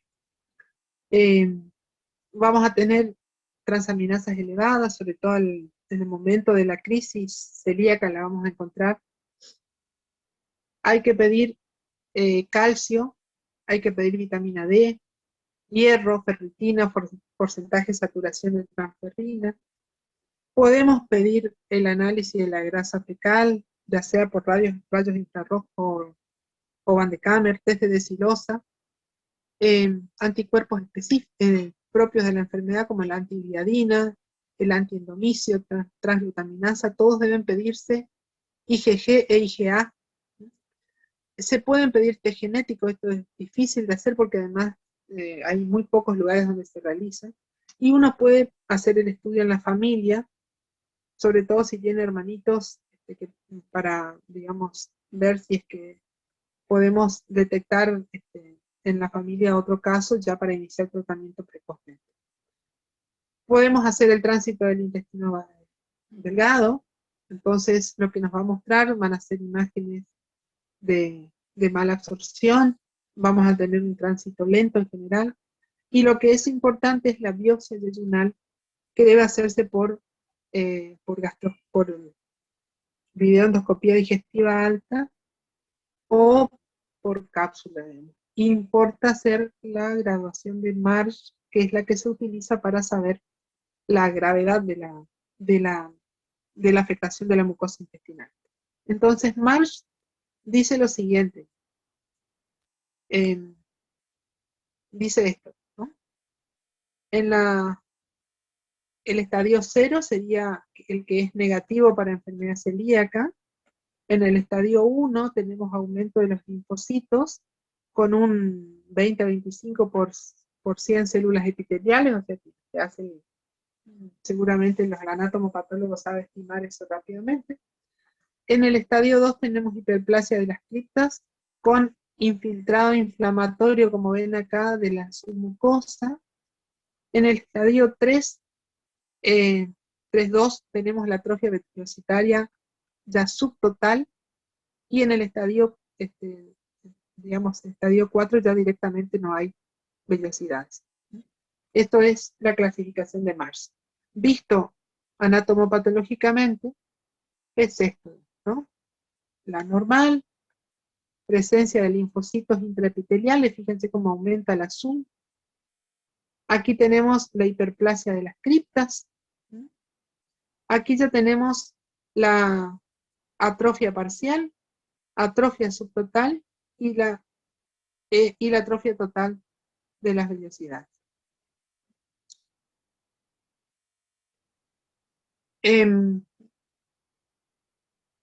Hay que considerar diagnósticos diferenciales, entonces enteritis que tengan infiltración linfocítica, como la infiltración por el Helicobacter pylori, el sprue tropical, el sobrecrecimiento, el Crohn, y bueno, es fácil de diferenciar de otras formas que no tienen compromiso intestinal. ¿Qué seguimiento hay que hacer? Digamos, sin duda hay que intentar el tratamiento, dieta sin gluten para toda la vida. Hay que vigilar la respuesta al tratamiento, entonces hay que pedir los anticuerpos posteriores, hay que hacer la biopsia, luego, o sea, una segunda biopsia para ver si es que se ha recuperado la mucosa intestinal con la dieta sin gluten, y hay que hacer la pesquisa, por lo menos el seguimiento, el estudio de estos pacientes por la posibilidad de aparición de tumores, sobre todo gastrointestinales. Los tumores son, o sea, propios del tubo digestivo, o los linfomas. Son los que habitualmente uno debe pesquisar en estos pacientes. Y nos queda, por suerte con poca frecuencia, la enfermedad resistente al tratamiento. Aquí lo primero que uno debe considerar es la falta del cumplimiento, ¿no? Porque para lograr, digamos, este punto, la ausencia absoluta de gluten en la dieta, se han establecido guías, hay asociaciones de familiares, de pacientes, se han establecido, digamos, legislación a los fines de establecer que los alimentos digan si contienen o no tienen gluten, porque si no es bastante difícil, digamos, poder cumplirlo. Y después siempre está el que transgrede, el que come lo que no debe. Entonces, la primera causa de refractariedad es la falta de cumplimiento, pero si no podemos tener la evolución hacia un esprucolágeno, en donde ahí tenemos un mal pronóstico porque no vamos a tener posibilidad de recuperación, que sea la aparición como una complicación de un linfoma T que da, digamos, falta absoluta de respuesta, el paciente sigue con la diarrea, y en esos casos se puede utilizar los corticoides en altas dosis para ver si es que hay mejoría. Obviamente que si tenemos un esprucolágeno no va a responder, y si tenemos un linfoma necesita el tratamiento del linfoma. Pero si digamos, descartamos que no tenemos falta de cumplimiento, que no hay esprucolágeno y que no es un linfoma, con los corticoides en dosis de prednisona a razón de 1 miligramo kilo día o a 40 miligramos por día por lo menos, puede lograr algún grado de respuesta. ¿Vamos bien? ¿Tenemos todavía un tiempito o tienen cosas que hacer? Profesora, le consulto. En la enfermedad celíaca, ¿el trasplante del intestino no es una opción? Es una opción. Lo que pasa es que la predisposición genética te queda igual. Es una opción. Me quedan 2 palabritas para la diarrea crónica en el HIV. En general, las diarreas crónicas decimos cuando tenemos más de 4 semanas. Los pacientes infectados por el HIV habitualmente está asociado por pérdida de peso. Si está la pérdida de peso, eso es una definición del SIDA propiamente dicho. Y generalmente aparece cuando tenemos un recuento CD4 muy bajo. Y bueno, nos anticipa una fase avanzada de la enfermedad. Dentro de las causas, considerar que pueden ser protozoarios, que pueden ser bacterias, que pueden ser hongos, virus, y que pueden ser directamente tumores, que pueden ser secundarios a drogas, que pueden ser por sobrecrecimiento bacteriano, por obstrucción biliar, por insuficiencia pancreática, por acrolimia. Entonces, claramente se plantea una serie de diagnósticos, digamos, para tratar de establecer cuál es la causa y ver si es que podemos hacer un tratamiento adecuado. Entonces, importa un examen físico adecuado, completo, exámenes de la materia fecal, buscando bacterias, buscando parásitos intracelulares, buscando inclusiones de virus, buscar hacer un examen directo para ver huevos y parásitos, pedir cultivos de materia fecal, buscar el Mycobacterium avium, ya sea en sangre o en la misma, buscar Clostridium difficile, buscar hacer estudios virológicos, incluso microscopía electrónica, para tratar de detectar virus. Entonces requiere una serie de estudios. Puede ser necesario hacer endoscopías. Aquí hay que tener en cuenta que siempre hay que tomar una biopsia y hay que intentar las tinciones conocidas como hematoxilina y eosina, el GEMSA, el Ciel-Nielsen, inmunohistoquímica para virus, etc. Y entonces, ante la presencia de una diarrea en un paciente HIV, primero hacer el tratamiento sintomático, sea higiénico, dietético, antidiarreico, y repetir estudios de materia fecal. Y si descartada todas las otras cosas que hemos mencionado, considerar que es enteropatía por HIV, que sería el último estadio de la infección por HIV, luego del cual, digamos, no hay posibilidad de recuperación la mayoría de las veces. Entonces, puede ser de utilidad tener en cuenta el conteo CD4. Entonces, para cualquier conteo CD4, diarrea como puede tener cualquier persona, ¿no? Para CD4 menor de 200, pensar en el Cryptosporidium. Si tiene menos de 150, Listoplasma. Menos de 100, parásitos como la isospora o el Microsporidium. Y menos de 50, ya el Mycobacterium avium complex o el Cytomegalovirus.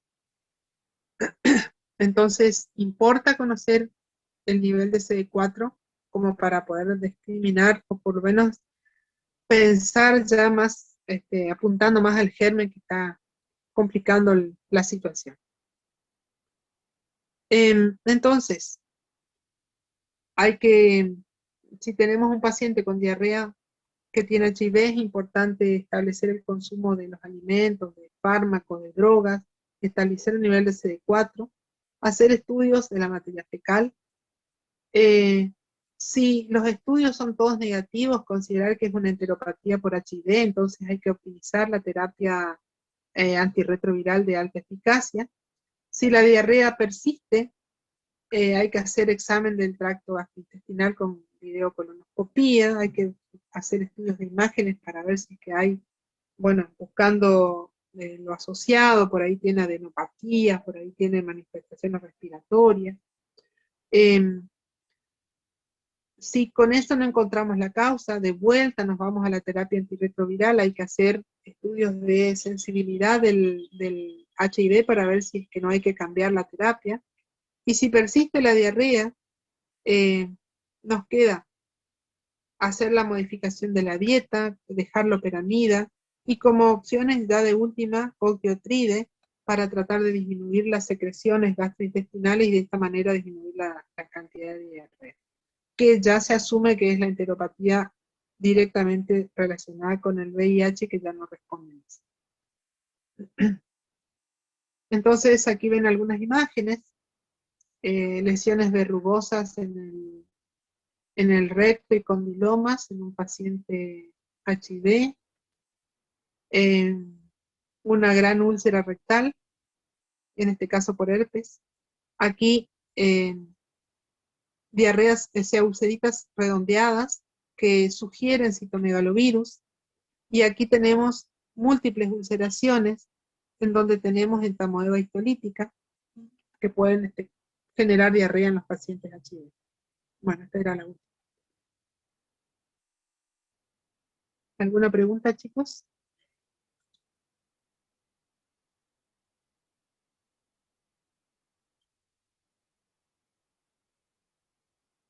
Les subo la clase para que les quede, me la van a subir, me van a pasar mañana seguramente, así que durante el fin de semana les subo la clase.